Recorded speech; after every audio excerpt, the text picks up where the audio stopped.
Hey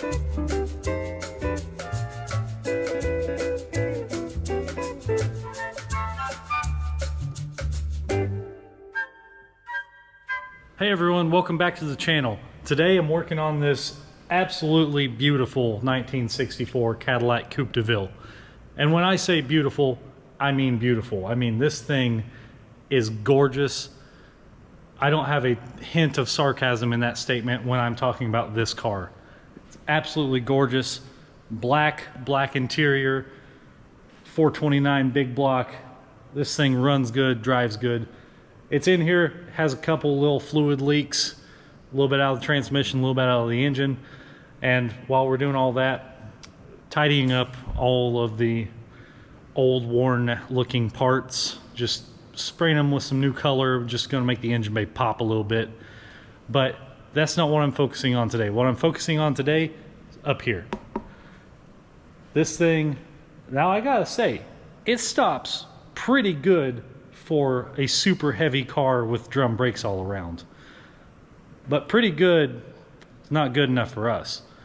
We're going to be installing a CPP disc brake conversion on this thing. So check it out. That's going to be fun. Stay tuned.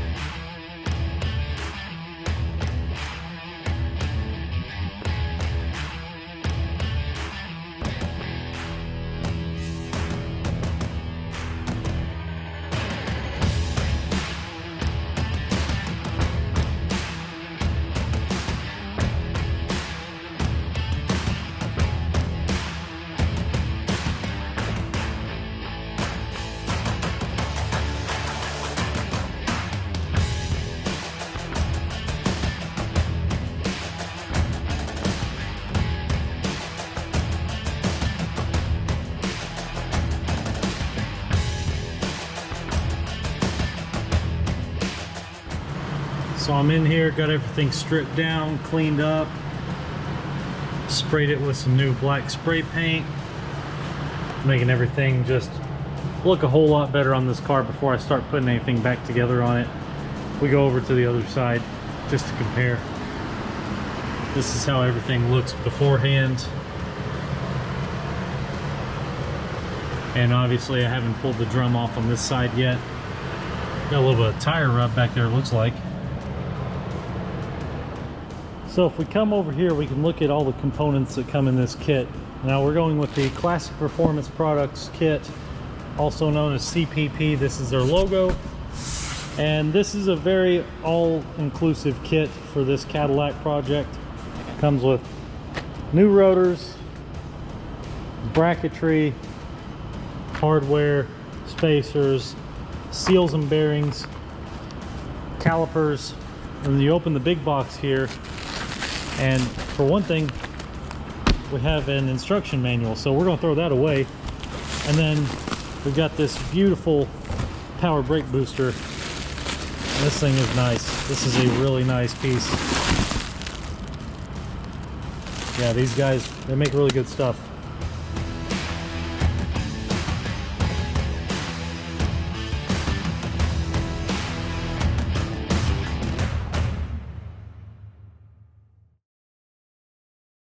So right here, as you can see, I've got my bracketry all installed. It's done really nicely. All the hardware came with the correct spacers, so you can get your back spacing right on your caliper, so nothing interferes with anything. But yeah, this stuff is made really nicely, and it all works together pretty easily. So as you can see here, reading your instructions is very important to your success in this project. This will become very apparent later on in this video.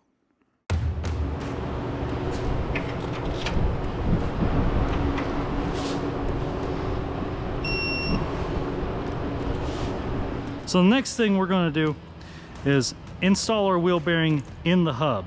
Now this hub came with the race already installed, already press fit in. That's good, that's really nice. It can be kind of a pain in the butt to press that in with the press. So really nice that they gave us that. So what you're going to do, make sure you have the correct bearing. It fits in there perfectly. So now you're gonna take your grease. I really prefer Lucas Red and Tacky. If you don't, I mean, it's a personal preference for me. There's plenty of other wheel bearing greases that are better or better fits for you, but you're gonna put a big dollop of it in your non-dominant hand. I just prefer using my non-dominant hand because of what comes next. What comes next is you're going to take your bearing and you're going to grab it on one side and pinch it. And when you pinch it on the one side, it opens this gap over here on the other side. So while that gap is opened up, you're just going to scoop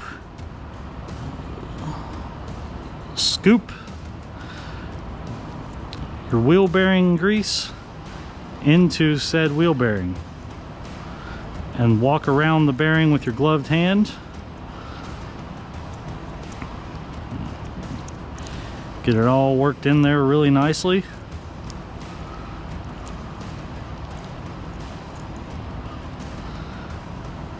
It's all worked in there pretty nicely. I'm gonna roll it around, make sure it spreads evenly throughout the bearing because you don't want dry spots in this thing.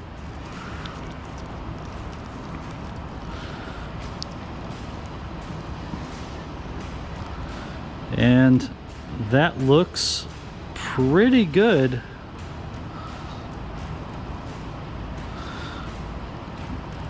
I like to take my hand of grease and just apply a little layer around the edge and plop my bearing in there, roll it around a little bit, and then take these nasty gloves off and get grease all over my hand, throw them in the trash, grab an old rag, wipe myself off.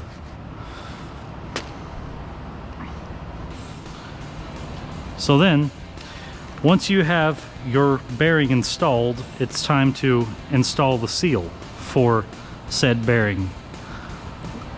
Now, once again, it's imperative that you make sure you have the correct one, and we've got that. You want to kind of gently press it with your fingers as much as you can, but you want it to get where it's started. You don't want to press one side in more than the other because you want an even application. So then you get your seal driver.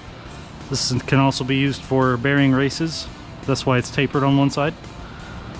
I've got mine ready, but I don't have a hammer, so give me a second. Okay, so I've retrieved my hammer. I just like to use a ball peen for about everything in the shop, but you're just going to gently tap your seal into place. Look at it. It's pretty good. I like to go around it just a little bit, just walking around. And there, now we have a really nicely installed seal. It's not marred up. If I were to just hit it in with this hammer, I would definitely mar it up and probably mess up the surface here, causing a bad seal. So we're going to gently place the rotor on the car. Give it a little spin. Seated nicely. Then we're going to repeat the steps from earlier to install the front bearing, the outer wheel bearing, as it were. I'm just off camera here grabbing some wheel bearing grease.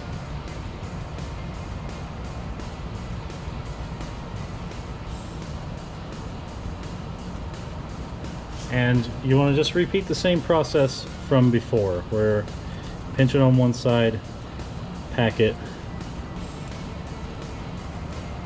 just keep packing it, and then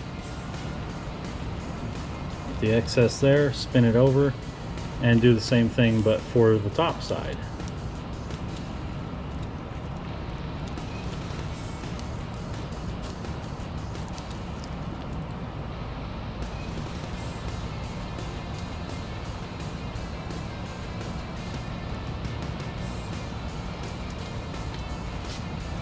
Then once your bearing is thoroughly packed, I would take one glove off so you don't get your grease on your brand new pretty rotor. Hold pressure on the top of this and just push the small bearing in place. Hold that for a second. Then we have these washers, or I believe they're called spacers in the instructions. They're keyed so they work with your spindle here. There are only 2 in the kit. These are the only spacers that will fit right here. Remove the other glove and start threading your castle nut on. So, got my preload set on here, still spinning nicely, doesn't have any back and forth play to it. Now it's time for the cotter pin. So you want to put it in sideways.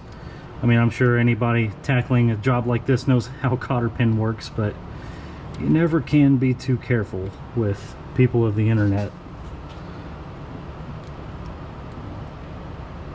So that's on there pretty good. You can get it started with your finger here, and then grab your favorite pair of trusty needle nose pliers and just bend it around. Now you don't want this cotter pin making contact with anything that rotates, so you got to make sure you get it bent up into shape pretty nicely. So the last thing you want to do regarding the rotor is put this dust cap on over the hub, over the bearings. It just keeps dust out. Now, something very important to note, this has the CPP logo on it, so you want to make very sure that you install this the correct way, or else you never know what could happen. It could ruin your entire project. But I just like to put a little mark on mine right up the middle, make sure I know where the middle is, press it into place, press it on, and tap on it with the dead blow. So sometimes these dust caps, they don't just drive on with a dead blow. Now you may think, just grab a bigger hammer. Now that's a good idea, you're in the right direction, but you don't want to slap this with the big hammer because it's pretty now, and we don't want to change that. Also, you could break the dust cap and make it useless. So what I like to do is grab a tool out of my ball joint press kit that fits perfectly over the mating surface here, so you're not putting any pressure on the domed part, and just start hammering away.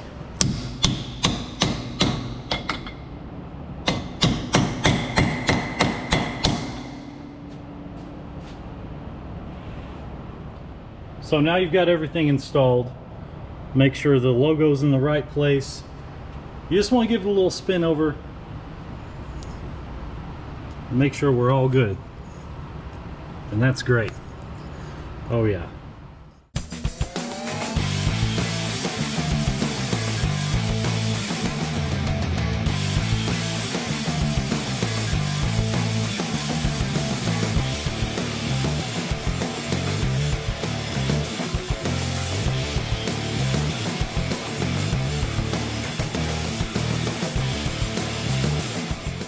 So I made a slight mistake putting this brake conversion together.